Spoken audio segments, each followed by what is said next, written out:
Welcome to my channel. तर मी आहे रोहिणी। तर आज आपण प्राणायामामध्ये भस्त्रिका हा प्रकार बघणार आहोत। संस्कृतमध्ये भस्त्रिकामध्ये भट्टीचा भाता। तर या प्राणायामामध्ये लोहाराच्या भात्याप्रमाणे शरीरात जोराने झपाट्याने हवा भरली जाते आणि नंतर बाहेर सोडली जाते।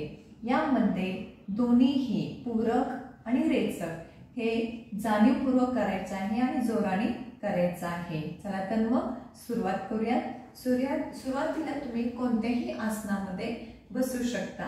पाठ आपली ताठ राहिली पाहिजे। ज्यांना पाठीचा त्रास असेल त्यांनी भिंतीचा सपोर्ट आधार घेतला तरी चालू शकेल। सुरुवात करूयात। सुरुवातीला डोळे बंद करा। यामध्ये हातांची स्थिती आपण याप्रमाणे देखील ठेवू शकतो। याप्रमाणे हातांची स्थिती ठेवायची आहे। जाणीवपूर्वक इनहेल आणि जाणीवपूर्वक एक्झेल। पर्पजफुली इनहेलेशन, पर्पजफुली एक्झलेशन असते यामध्ये।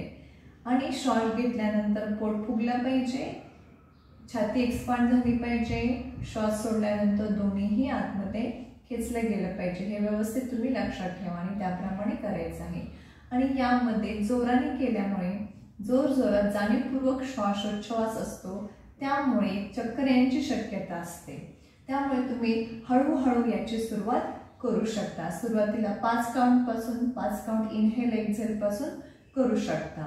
चला सुरुवात करूयात। ताठ बसा। हात वरती घेताना इनहेल, खाली आणताना एक्झेल।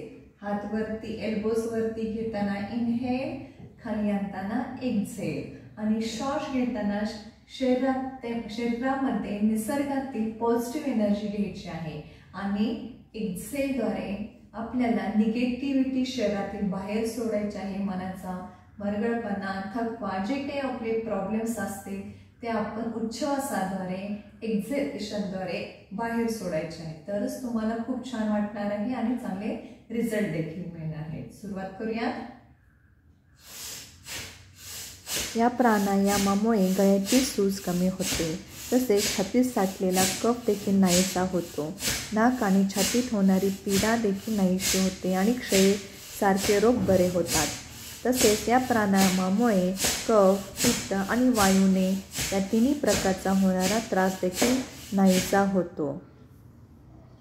आणि एक गोष्ट लक्षात ठेवा की या प्राणायामामध्ये शरीराची उष्णता वाढत असते, त्यामुळे हा प्राणायाम थंडीमध्ये सकाळ संध्याकाळ करावा आणि उन्हाळ्यात फक्त सकाळच्या वेळेस हा प्राणायाम करा। याप्रमाणे तुम्ही भस्त्रिकाची प्रॅक्टिस करू शकता। 5 काउंट इनहेल एक्झेल, त्याचा 1 राउंड करा, थोडा वेळ थांबा, पुन्हा एकदा सेकंड राउंड मध्ये 5 काउंट इनहेल एक्झेल याप्रमाणे करा। तिसऱ्या राउंड मध्ये देखील 5 काउंट इनहेल एक्झेल करा आणि हळूहळू याची प्रॅक्टिस करा। यामध्ये चक्कर येण्याची शक्यता असते। अगदी सावधानतेने काळजीपूर्वक भस्त्रिका या प्राणायामाचा अभ्यास करायचा आहे। धन्यवाद।